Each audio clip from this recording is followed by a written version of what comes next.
Catholic pilgrims, as we learn from one of Spain's most revered saints, Saint Teresa of Avila, a spirited doctor of the Church. Join me, Amy Thomas, once a week as we read from Saint Teresa's book, The Interior Castle. Welcome, Catholic pilgrims.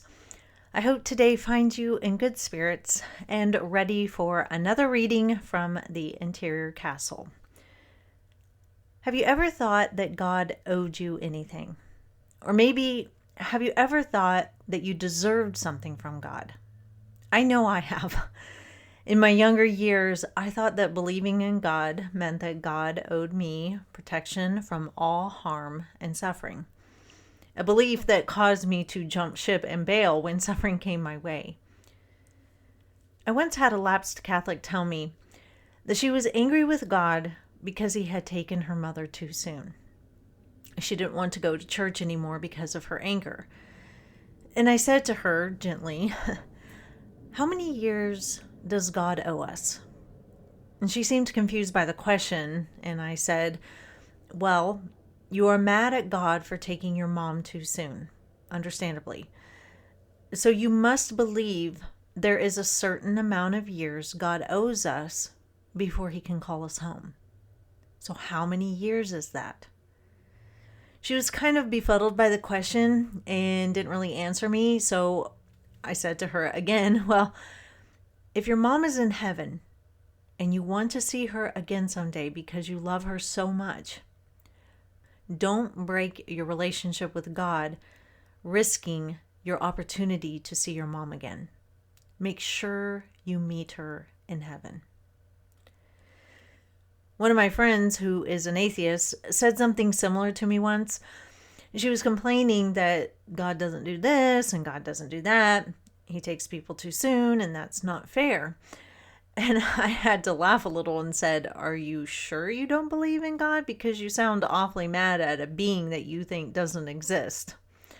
But I went on to say, "Well, does God owe you anything? How many years do you feel you deserve from God?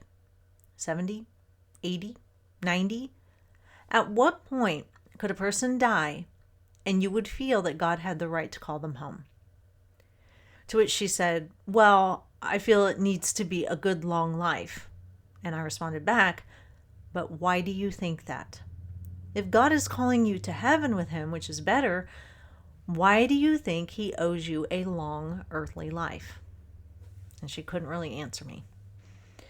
Now, I said all this to my friends, but it's not as if I don't struggle with the idea of people being taken too soon, too soon by our standards. It's hard to lose loved ones, and we want them with us for as long as we can have them.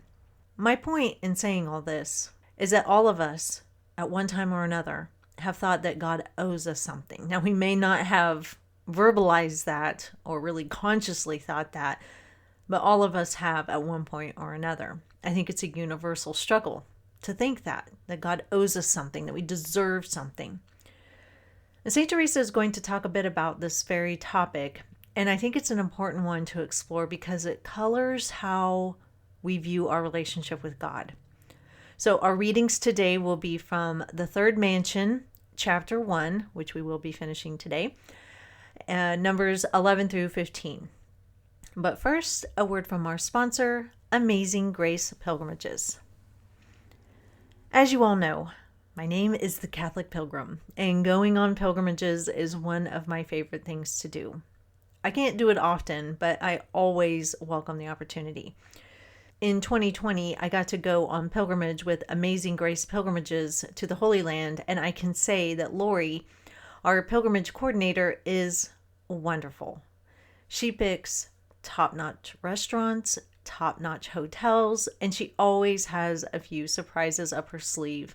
Now, while these things aren't the reason you go on pilgrimage, they do enhance the experience because you get to immerse yourself in a new culture, which helps, I think, to see the universality of the church. I know that my pilgrimage to Italy will be no different. Lori has gotten a full-fledged Catholic guide. Our Vatican Museum tour will be done by a priest who even captivated Lori's teenage kids. And she hasn't jam-packed our pilgrimage so that we will have time to reflect, pray, relax with our fellow pilgrims, and really relish the moment. I would love it if you would join me. So if you are interested, reach out to me or Lori and see the link below for more details. And if you haven't already, please follow Amazing Grace Pilgrimages on Instagram and Facebook. All right, time for the reason that we are all here, our readings. Third Mansion, Chapter 1, Numbers 11 through 15. Do not ask for what you do not deserve, nor should we ever think, however much we have done for God, that we merit the reward of the saints, for we have offended him. Oh, humility, humility! I know not why, but I am always tempted to think that persons who complain so much of aridities must be a little wanting in this virtue. However, I am not speaking of severe interior sufferings, which are far worse than a want of devotion. Let us try ourselves, my sisters, or let our Lord try us. He knows well how to do so, although we often pretend to misunderstand him. We will now speak of these well-ordered souls. Let us consider what they do for God, and we shall see at once what little right we have to murmur against his majesty. If we turn our backs on him and go away sorrowfully, like the youth in the gospel when he tells us what to do to be perfect, what can God do? For he must proportion the reward to our love for him. This love, my daughters, must not be the fabric of our imagination. We must prove it by our works. Yet do not suppose that our Lord has need of any works of ours. He only expects us to manifest our goodwill. It seems to us we have done everything by taking the religious habit of our own will and renouncing worldly things and all our possessions for God, although they may have been but the nets of St. Peter, yet they seemed much to us, for they were our all. This is an excellent disposition. If we continue in it, and do not return, even in desire, to the company of the reptiles of the first rooms, doubtless, by persevering in this poverty and detachment of soul, we shall obtain all for which we strive. But mark this, it must be on one condition, that we hold ourselves for unprofitable servants, as we are told either by St. Paul or by Christ, and that we do not consider that our Lord is bound to grant us any favors, but that, as we have received more from him, we are the deeper in his debt. How little is all we can do for so generous a God, who died for us, who created us, who gives us being, that we should not think ourselves happy to be able to acquit ourselves of part of the debt we owe him for having served us, without asking him for fresh mercies and favors. I am loath to use this expression, yet so it is, for he did nothing else during the whole time he lived in this world but serve us. Think well, my daughters, over some of the points I have treated, although confusedly, for I do not know how to explain them better. Our Lord will make you understand them, that you may reap humility from your dryness, instead of the disquietude the devil strives to cause by it. I believe that where true humility exists, although God should never bestow consolations, yet he gives a peace and resignation which make the soul happier than are others with sensible devotion. These consolations, as you have read, are often given by the divine majesty to the weakest souls who, I suppose, would not exchange them for the fortitude of Christians serving God in aridities. We love consolations better than the cross. Do thou, O Lord, who knowest all truth, so prove us that we may know ourselves. As I was preparing for this podcast, I got an interesting comment on a blog I wrote years ago on marriage. The blog is titled, "What do you mean there's no marriage in heaven?" And to summarize, it basically goes over how I've struggled with the idea that there is no marriage in heaven. Jesus says so, and I have to take him at his word. There really is no reason for marriage in heaven because no babies will be born and you don't need the bonding that comes with marriage. Heaven is the ultimate bonding place where we are in full communion with God and the saints. However, I have wondered often what this means for my husband and me. What will our relationship look like in heaven? Anyway, that's what the blog is about. So, a guy showed up and he was upset by my blog. And he wanted to know why God wouldn't allow marriage in heaven. What if somebody didn't get married on earth? Would they just be all alone in heaven and miss out on getting to experience marriage? What about romance and sex in heaven? He was very concerned about these things. And when I tried to explain to him that if we die before the second coming, we won't have our bodies in heaven. So because we will just be our souls, we will be immaterial, purely spiritual. We won't eat, drink, sleep, breathe, or have romantic moments with our spouse. After the second coming, our bodies will be reunited with our souls, but the point of heaven isn't about marriage between spouses. It's about the wedding feast where, God and the church and the marriage there. The point in heaven is to worship God and be in full communion with Him for eternity. What that looks like exactly, I don't know.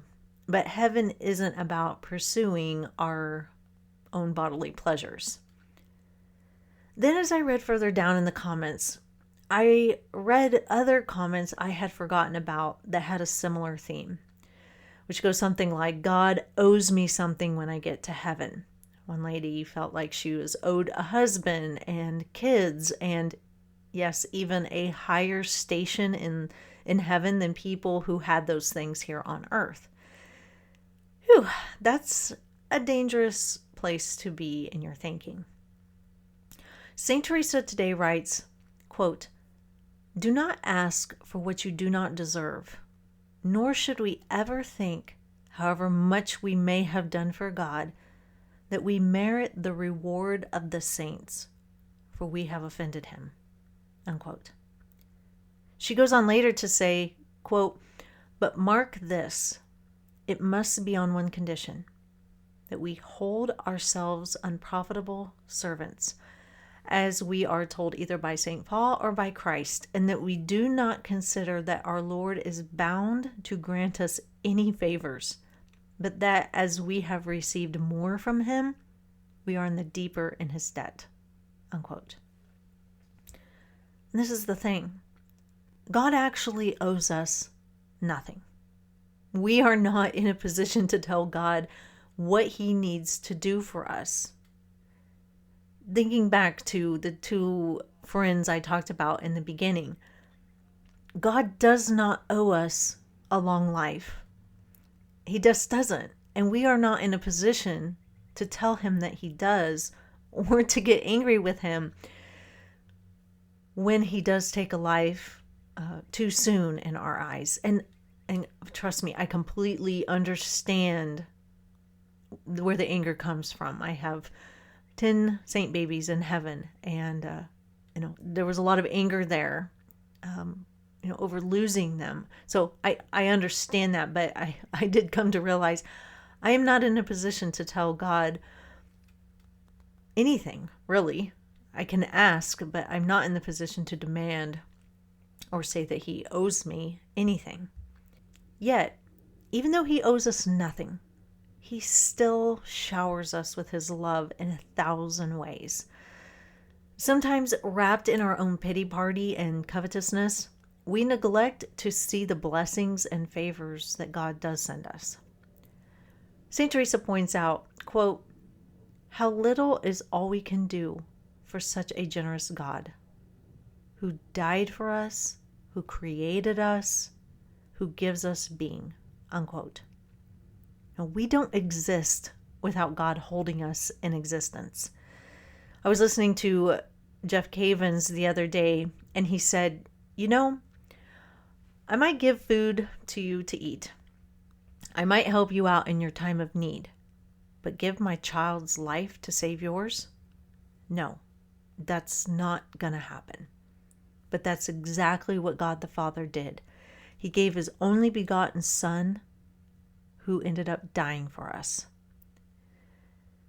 Now, that infinite gift should never make us think that we have the right to demand anything from God. Everything we receive from God should be received with humble gratitude. I think it's also important to remember that heaven is better than anything we can possibly imagine.